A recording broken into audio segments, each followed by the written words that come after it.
Hey guys, welcome back to another video. First off, I want to apologize because a couple weeks ago I made a ultimate tiny whoop build.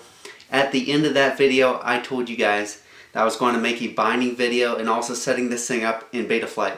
In the future, you'll be seeing another couple videos on this whoop, how to bind it to your transmitter, how to hook it up on Betaflight. It's been a long time since I made that video and life has been busy, and that's the reason why I haven't got it out to you guys. But now, today, we're going to be doing that. So let's first off bind the whoop up to our transmitter. And then as soon as we get it bound up to our transmitter, we're going to head over to Betaflight, get it all set up so you can get some whooping in. Let's get straight to it.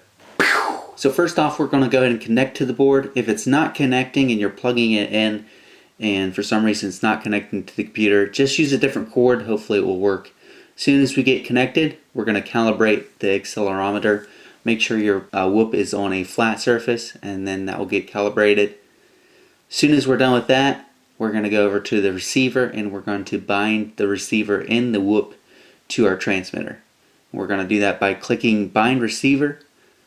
Next, we're going to go to our transmitter and go ahead and go to ELRS and select that. And then we're going to go all the way down to the bind button and select bind, and then you'll notice it binds right up.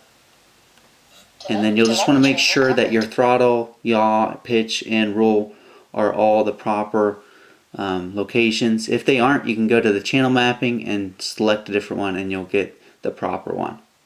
Now on modes, this is how I have mine set up, but that's totally up to you. You can set it up different ways with different switches. I'll leave that up to you on how you want to set that up. Then you'll want to go ahead and save your modes and how you have them set. Next, we're going to go to motors, and on the motors we're going to make sure all the motor directions are properly going the right way. So we're just going to go into the wizard here, make sure you have your battery plugged in to your flight controller into your whoop, and also it's plugged into the computer still. Go ahead and select wizard, and then we're going to go ahead and start the motor spinning. Now make sure your props are off, and then your motors will all spin up. Now you'll test each one, and if there's one that's spinning the wrong directions, you're just going to click on that one that's spinning the wrong direction, and that will switch it the other way. So it's really simple. They made it super easy in Betaflight to switch your motors around if you need to. Mine are all running the right direction, so I didn't have to worry about switching them around. So now we're just going to go ahead and close out of that. Next, we're going to go to PID tuning. We don't need to mess with the PIDs, but we're going to go to the rate profile.